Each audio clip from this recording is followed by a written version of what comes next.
प्रदेश में इस बार भारी बाढ़ और बरसात के कारण बड़ी क्षति हुई है और क्षति जान की भी है और माल की भी है। और मैं इस बात को कह सकता हूं कि अब की बार की बरसात में जो बारिश का रुख देखने को मिला है यह अप्रत्याशित है।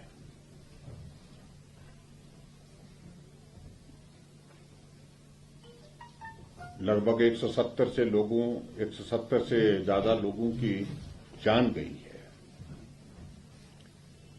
जो उस दृष्टि से एक बहुत बड़ा आंकड़ा है, जिसमें प्रदेश के लोग भी हैं और प्रदेश के बाहर के लोग भी हैं।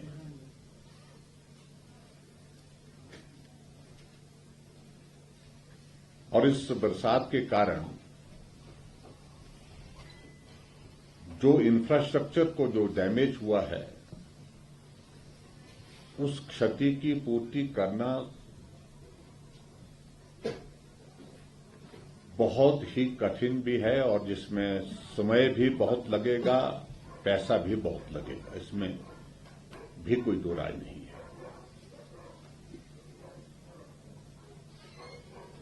हिमाचल प्रदेश में हम विपक्ष में हैं और विपक्ष की ओर से हमने पहले दिन से ही बड़ा स्पष्ट किया कि इस संकट के क्षण में हमारा सहयोग पूरी तरह से सरकार को मिलेगा। सरकार काम करे और जहां मदद करने की आवश्यकता जिस रूप में हो पाएगी, हम मदद करने के लिए तैयार हैं। और उस दृष्टि से हमारे पार्टी के राष्ट्रीय अध्यक्ष जी ने हमें आदेश दिए कि इस संकट के क्षण में सब जगह पार्टी का कैडर भी मदद करने में जुटे, चाहे वो रेस्क्यू ऑपरेशन की बात है, चाहे रेस्क्यू ऑपरेशन के अतिरिक्त जो बाढ़ से प्रभावित परिवार हैं उनको राहत देने के लिए, मदद करने के लिए। और उन सारी चीजों को लेकर के हमने पूरी जिम्मेवारी के साथ उस कार्य को करने की कोशिश की है।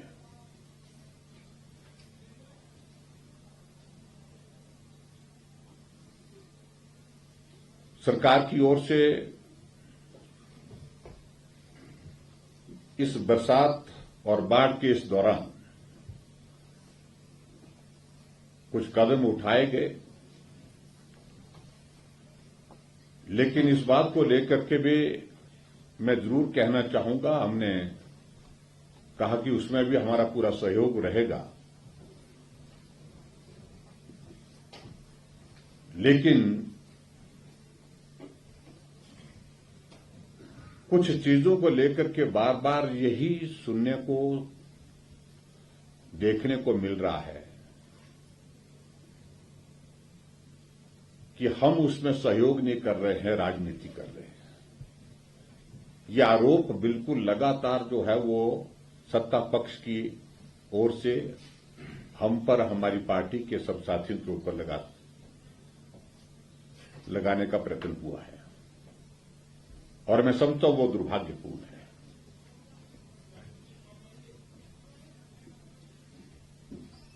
देखिए, मैं बेसिक चीजों को लेकर के 2-3 चीजों का जिक्र करना चाहूंगा। इस हिमाचल प्रदेश में मुझे भी 5 वर्ष बतौर मुख्यमंत्री काम करने का अवसर प्राप्त हुआ।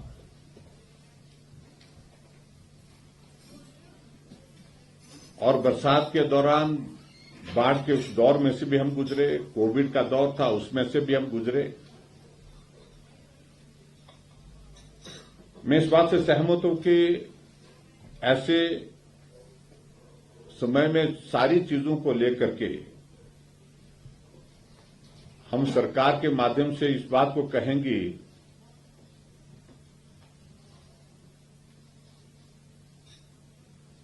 कि हम बेहतर कर रहे हैं, ये कभी संभव नहीं हो पाता है। बेहतर करने का प्रयत्न जरूर होना चाहिए।